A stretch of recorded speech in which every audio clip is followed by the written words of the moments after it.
Hello, and thanks for joining us for this week's online exclusive. I'm Amanda Gibson. And I'm Brian Ray. Here is what we've been following this Tuesday, October 10th.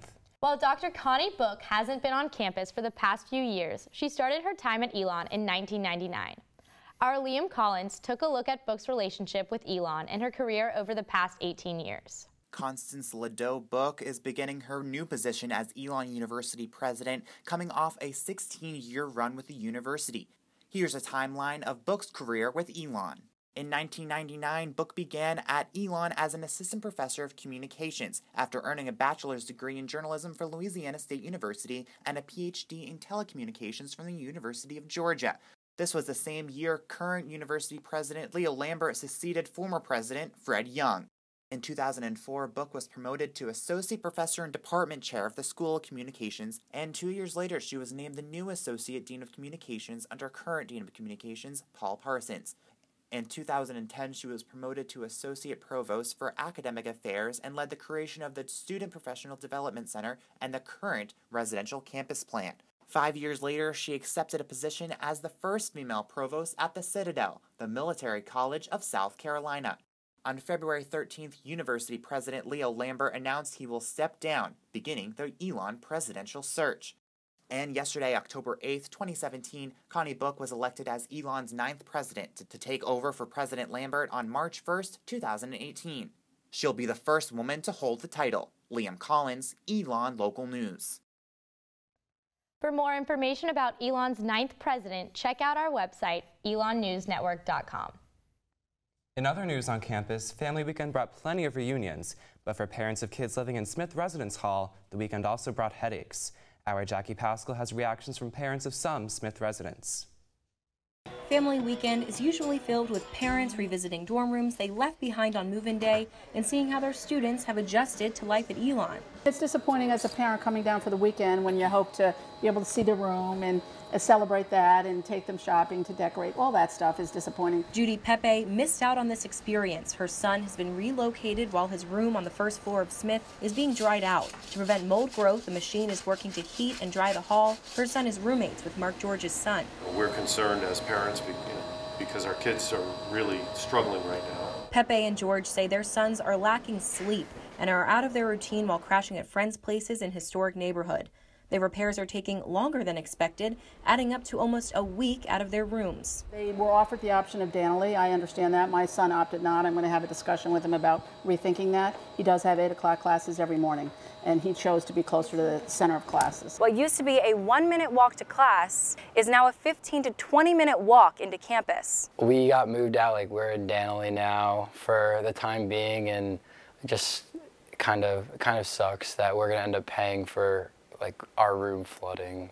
Freshman Jake Groves has the same concerns as parents of Smith residents who met with Vice President of Student Life John Dooley Saturday morning. Dooley tells ENN he's hoping they'll find the person or persons responsible for the vandalism. George says it'll take the community to find the culprit. The reality is that person or those few people, whoever are responsible, are criminals, and really they shouldn't be part of the community. While they don't have an exact cost of the damages, Dooley says it's in the tens of thousands. He also says the students should be able to return to their dorms sometime this week. Jackie Pascal, Elon Local News. The university is asking for parents and students' help in finding who is responsible for the Smith vandalism. To report any information you may have, call Campus Safety and Police and ask to speak to the investigators. Their number is 336-278-5555. You can also use the university's student conduct reporting form to share that information or use the LiveSafe app. All these options can be done anonymously. Spaniards are entering a week of political uncertainty as the issue of independence of Catalonia is still up in the air. The regional president of Catalonia, Carles Puigdemont, is expected to make a formal declaration regarding Catalonia's independence today during a meeting with Catalan Parliament. Spanish Prime Minister Mariano Rajoy is prepared to do anything to keep the country intact. Most Spaniards are against Catalonia's secession, and hundreds of thousands of people marched in a rally on Sunday in Barcelona to voice their opposition. Rohingya refugees continue to flee Myanmar, and the total is around 500,000 since August. These refugees are fleeing religious persecution and pouring across Bangladesh borders. Bangladesh announced plans to build an enormous refugee camp that can hold around 800,000 Rohingya. Wildfires are blazing across Northern California. Since just yesterday, 10 people have been killed, 20,000 have had to evacuate and over 1,500 buildings have been destroyed. The fire is covering over 8 counties in what is the most destructive wildfire in the state's history. October is Breast Cancer Awareness Month. According to the American Cancer Society, the survival rate of stage 4 metastatic breast cancer is only 22%. Metastatic means it has spread to other parts of the body. Our Brooke Wivag found one local woman defying those odds. There is no cure for metastatic breast cancer, stage 4 breast cancer, so we are in treatment for life or until it stops. So when you have metastatic cancer, it's not a question of if it will end your life, it's when. At the 7th annual Little Pink Houses of Hope Gala, a 36-year-old mother of 2 told her story of having just 36 months to live.